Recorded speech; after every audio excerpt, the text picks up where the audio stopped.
قائد اعظم محمد علی جناح کی زندگی کے آخری ایام سے متعلق لکھی گئی کتابوں اور مضامین کا مطالعہ کیا جائے تو یہ حیرت انگیز بات سامنے آتی ہے کہ جب قائد اپنی خراب صحت کے پیش نظر جولائی سن 1948 میں زیارت کے پرفضا مقام پر منتقل ہوئے تو تب کے وزیر اعظم لیاقت علی خان نے وہاں پہنچ کر جناح کے ذاتی معالج ڈاکٹر الہی بخش کو ان کی بیماری سے متعلق کوریدا اور پھر دھمکیاں بھی دیں۔ یہ 14 جولائی سن 1948 کا دن تھا جب اس وقت کے گورنر جنرل محمد علی جناح کو ان کی علالت کے پیش نظر کوئٹہ سے زیارت منتقل کیا گیا تھا۔ اس کے بعد وہ فقط 60 دن زندہ رہے اور 11 ستمبر سن 1948 کو خالق حقیقی سے جا ملے۔ تاہم تاریخ کے پنوں کا مطالعہ کیا جائے تو معلوم ہوتا ہے کہ بابا پاکستان اپنی زندگی کے ان آخری 60 دنوں میں شدید پریشانی اور ذہنی اذیت کا شکار تھے، جس کی ایک بڑی وجہ خان لیاقت علی خان تھے۔ مورخین لکھتے ہیں کہ زیارت پہنچنے کے 2 ہفتے بعد بھی قائد اعظم کی طبیعت نہ سنبھلی تو 30 جولائی سن 1948 کو ان کے تمام معالجین زیارت پہنچ گئے۔ یاد رہے کہ قائد پھیپھڑوں کے کینسر میں مبتلا تھے، لیکن پاکستان کی خاطر اپنی بیماری کو چھپاتے چلے آ رہے تھے۔ ان کے ڈاکٹروں کے زیارت پہنچنے کے بعد اب ان کا باقاعدگی سے علاج شروع ہونے کے امکانات پیدا ہو گئے تھے کہ اسی دن ایک واقعہ پیش آیا جس پر اب تک خاموشی کے پراسرار پردے پڑے ہوئے ہیں، اور جو لوگ اس سے واقف بھی ہیں ان کا یہی اصرار ہے کہ اس واقعے کو اب بھی راز ہی رہنے دیا جائے۔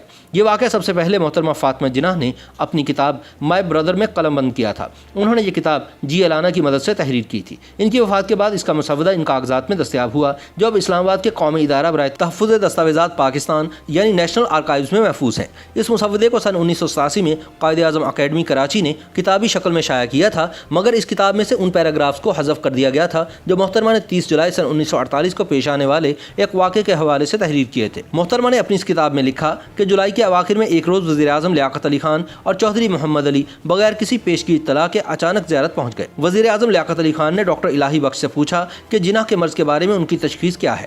ڈاکٹر نے کہا کہ انہیں فاطمہ جناح نے زیارت بلایا ہے اور وہ اپنے مریض کے بارے میں صرف انہی کو کچھ بتا سکتے ہیں۔ وزیر اعظم نے اصرار کیا کہ وہ بطور وزیر اعظم گورنر جنرل کی صحت کے بارے میں فکر مند ہیں، لیکن تب بھی ڈاکٹر الہی بخش کا موقف یہی رہا کہ وہ اپنے مریض کی اجازت کے بغیر کسی کو کچھ بھی نہیں بتا سکتے۔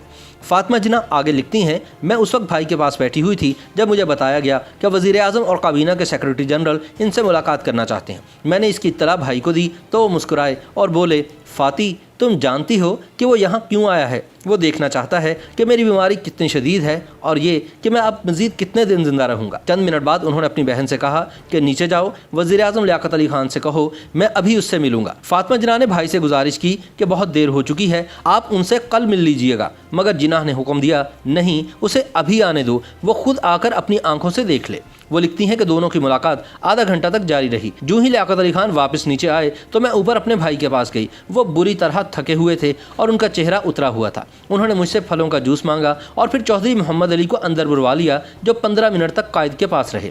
پھر جب وہ دوبارہ تنہا ہوئے تو میں اندر ان کے پاس گئی۔ میں نے پوچھا کہ کیا وہ جوس یا کافی لینا پسند کریں گے، مگر انہوں نے کوئی جواب نہیں دیا۔ وہ کسی گہری سوچ میں محو تھے۔ اتنے میں رات کے کھانے کا وقت ہو گیا۔ بھائی نے مجھ سے کہا بہتر ہے کہ تم نیچے چلی جاؤ اور ان کے ساتھ کھانا کھاؤ۔ نہیں، انہوں نے زور دے کر کہا، میں آپ ہی کے پاس بیٹھوں گی اور یہیں پر کھانا کھا لوں گی۔ نہیں، بھائی نے کہا یہ مناسب نہیں، وہ یہاں ہمارے مہمان ہیں، جاؤ اور ان کے ساتھ کھانا کھاؤ۔ اس کے بعد فاطمہ جناح لکھتی ہیں کہ کھانے کی میز پر میں نے وزیر اعظم کو بہت خوشگوار موڈ میں پایا۔ وہ لطیفے سنا رہے تھے اور ہنسی مذاق کر رہے تھے، جبکہ میں بھائی کی صحت کے لیے خوف سے کانپ رہی تھی جو اوپر کی منزل میں بستر علالت پر پڑے ہوئے تھے۔ کھانے کے دوران چودھری محمد علی چپ چاپ کسی سوچ میں گم رہے۔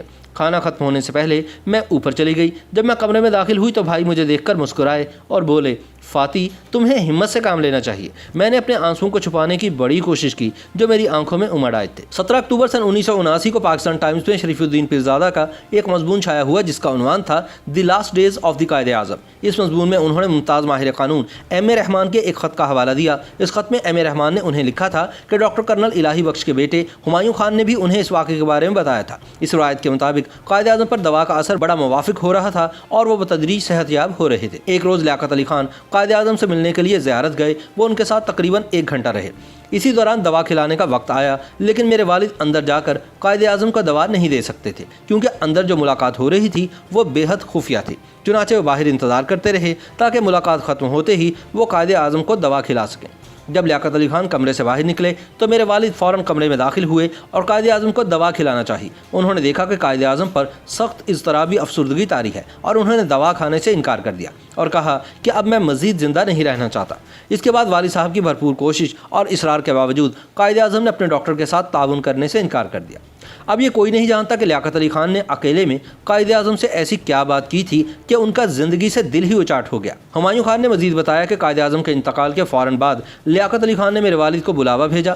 لیاقت علی خان نے ان سے پوچھا کہ اس روز زیارت میں جب میں کمرے سے باہر نکل آیا اور آپ اندر گئے تو قائد اعظم نے آپ سے کیا بات کی تھی؟ میرے والد نے لیاقت علی خان کو بہت یقین دلانے کی کوشش کی کہ قائد نے آپ دونوں کے مابین ہونے والی گفتگو کے بارے میں مجھ سے قطعاً کوئی بات نہیں کی تھی، سوائے اس کے کہ اس کے بعد قائد نے دوا کھانا بند کر دی تھی۔ لیکن میرے والد کے اس جواب سے وزیر اعظم لیاقت علی خان کی تسلی نہیں ہوئی۔ لیاقت علی خان کافی دیر تک میرے والد کو زیر کرنے کی کوشش کرتے رہے۔ جب ان کی ملاقات ختم ہوئی اور میرے والد کمرے سے نکلنے لگے تو لیاقت علی خان نے انہیں واپس بلوایا اور انہیں تنبیہ کی کہ اگر انہوں نے کسی اور ذریعے سے اس ملاقات کے بارے میں کچھ سنا تو میرے والد صاحب کو سنگین نتائج بھگتنا پڑیں گے۔ یہ ڈاکٹر کرنل الہی بخش کے صاحبزادے ہمایوں خان کی بیان کردہ روایت ہے جو ایم اے رحمان اور شریف الدین پیرزادہ نے بیان کی ہے اور اسے آسانی سے جھٹلایا نہیں جا سکتا۔ YouTube پر گوگلی نیوز دیکھنے کے لیے youtube.com کی سرچ بار میں googly news T V type کریں۔ گوگلی نیوز کے پیج پر سرخ رنگ کے سبسکرپشن والے بٹن پر کلک کرنا نہ بھولیے۔ YouTube پیج پر اپلوڈ ہونے والی ویڈیوز سے باخبر رہنے کے لیے بیل آئیکن پر کلک کیجیے۔ آپ کو ہر نئی ویڈیو کے بارے میں نوٹیفیکیشن موصول ہو جائے گا۔